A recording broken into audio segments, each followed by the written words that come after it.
Senhor presidente, eu retorno a essa tribuna para continuar demonstrando o meu inconformismo.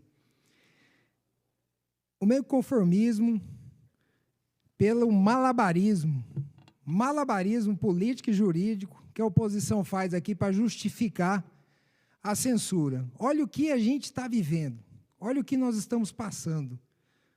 Deputados que me antecederam leram as medidas cautelares, tais como a medida de proibição de falar em redes sociais, proibição de ter acesso, que foram impostas ao presidente, né? Proibição de falar nas redes sociais, proibição, Bolsonaro não pode falar com o próprio filho, Bolsonaro não pode fazer isso, aquilo, como se fosse algo normal.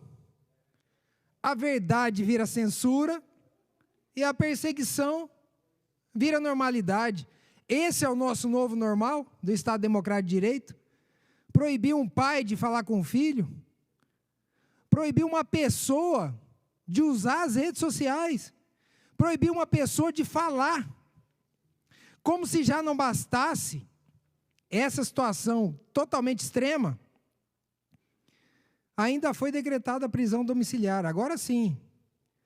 Agora não pode ter acesso, não pode falar mais com ninguém, não pode fazer discurso, não pode se pronunciar, não pode receber ninguém a não ser família. Ao que parece, está sendo imposta uma prisão a conta-gotas ao presidente Bolsonaro. Uma enorme covardia, se comparado aos outros processos que já tramitaram diante dos tribunais. O senhor Lula da Silva hoje ironizou, disse que levantou a barra da calça para dizer que não estava com uma tornozeleira eletrônica, mas ele ficou 580 dias preso. O senhor Lula da Silva ficou 580 dias preso, mas preso em razão de uma condenação confirmada em segunda instância, por crimes de lavagem de dinheiro, corrupção passiva e organização criminosa. Foi descondenado depois, mas quando o mandado de prisão foi emitido, a condenação estava em vigor. Como que a gente pode aceitar que o presidente Bolsonaro, que está passando por um processo, tudo bem, um processo totalmente parcial, um processo eivado de nulidades, ele ser submetido ao cerceamento dos seus direitos, seu direito mais caro, que é a liberdade. O presidente Bolsonaro não pode falar com o deputado Eduardo Bolsonaro, seu filho. Olha o absurdo que nós estamos vivendo, olha o absurdo que a oposição quer normalizar. Não é simplesmente chegar aqui, olha, as restrições são essas. Não! O poder geral de cautela foi exagerado. Não se pode impedir que as pessoas percam a sua liberdade de expressão, sua liberdade de manifestação, no mínimo, sem um julgamento, sem uma condenação. Porque criminosos, esses que roubam celular, esses que cometem latrocínio, esses que furtam qualquer tipo de coisa, que cometem estupro, quando eles são pegos violando medidas cautelares, eles são levados ao juiz, para o juiz decidir se eles voltam ou não à cadeia. E o presidente Bolsonaro recebe uma decisão sumária de prisão domiciliar. Nós não vamos nos calar.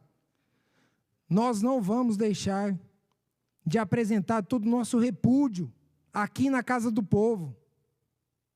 Debaixo, sim, do que nos assegura o artigo 53, a imunidade material, a inviolabilidade por nossas palavras e votos. Falamos aqui em nome de 46 milhões de brasileiros que vivem aqui em São Paulo. E não vamos nos calar, não vamos deixar de manifestar o nosso repúdio, que não é só nosso, que é de mais de 60 milhões de brasileiros. E eu tenho certeza que as manifestações, senhor presidente, para concluir, que o Observatório da USP fala que são 37 mil na Paulista, mas a parada LGBT teve 4 milhões. Mas as manifestações que inundaram as ruas de verde e amarelo são 37 mil. E que não foi só em São Paulo, foi no Brasil todo. As manifestações devem ser levadas em consideração. A população que foi lá se manifestar no domingo, e eu estava lá, ela deve ser ouvida. Então, fica aqui o meu repúdio a essa situação, essa inconsistência jurídica, e rogando para que Deus abençoe o Brasil, para que Deus nos abençoe, para que a gente consiga sair dessa situação que está levando o Brasil para o abismo. E que hoje a direita é perseguida, mas amanhã pode virar tudo, e aqueles que estão defendendo as medidas de hoje podem ser os atingidos por essa perseguição. Muito obrigado, senhor presidente.